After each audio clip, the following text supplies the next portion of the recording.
What is it with the nanny state warriors constantly attempting to convince Boris Johnson the only way to deal with any problem is extra taxes and further control? As someone who has struggled to control my weight for my entire life, let me be very clear. If I want to binge an entire tub of Haagen-Dazs or scoff every piece of a Domino's stuffed crust, I'm going to do it, whether it costs an extra £2 or not. Any advisor who thinks differently has no idea about the real reasons why people put on weight. It's emotional, it's cultural, it's bloody complicated. And the best way to combat it is by education, so people can make choices that work for them.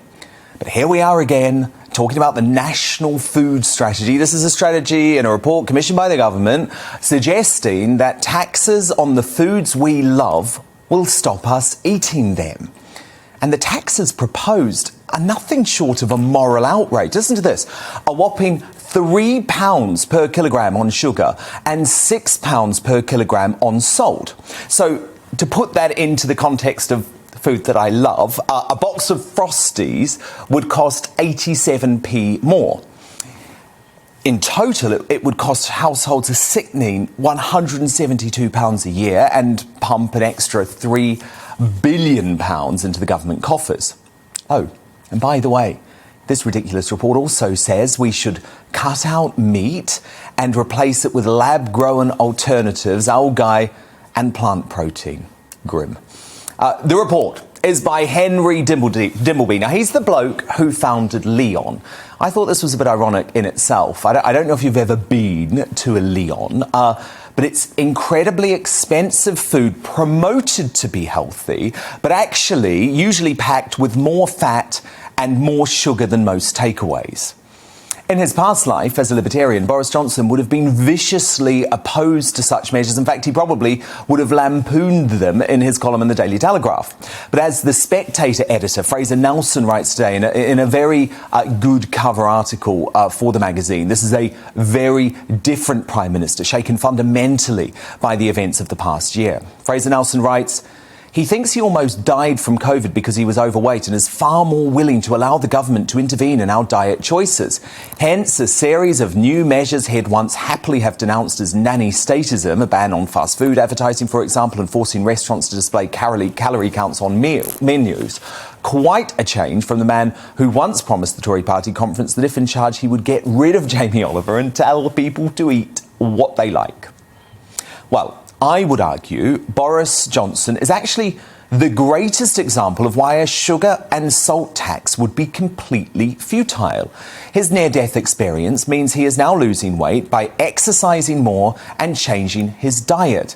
Tax has absolutely nothing to do with that decision. Now, it's Freedom Day on Monday. Remember that? We're not talking about it. But I will still be claiming mine back, even though the government seems to be doing everything possible to stop that from being easy. Its wishy-washy messaging means our two biggest supermarket chains, Sainsbury's and Tesco, will continue to ask shoppers to wear masks. They're even going to bombard customers with constant tannoy announcements just to be on the safe side, they say. Just be safe. And sure enough, Asda, John Lewis, Aldi, Lidl, all predictably followed suit. Just like Sadiq Khan across London's transport networks, there seems to be little faith in Brits to make sensible decisions about our own health and well-being. So credit, I want to call out a great man, John Timpson, whose Timpson shoe repair and key cutting chain says he will leave the decision to customers.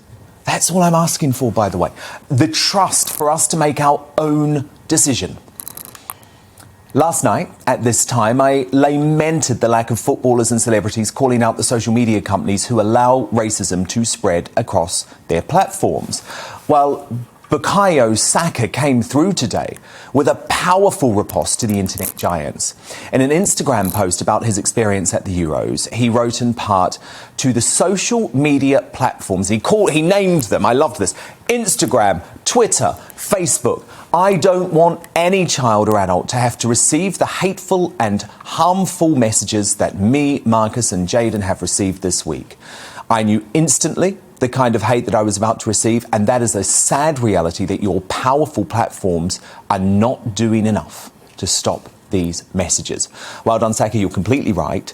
And actually, we have to call out the social media platforms, and I will continue to do so. And now, even the phrase shark attack has fallen foul of the woketopians. Can you believe this? Australian officials are now going to describe the sea monsters eating humans alive as interactions or negative encounters. Leonardo Guida from the Australian Marine Conservation Society says ending the use of terms like shark attacks helps dispel inherent assumptions that sharks are ravenous, mindless, man-eating monsters. Well, I've swum in shark-infested waters, and I'll tell you, that's exactly what they are. Can't we just stop this madness? Welcome to the GB News YouTube channel. You can watch us live 24 hours a day, catch up on your favourite shows, and join in the conversation in the comments below.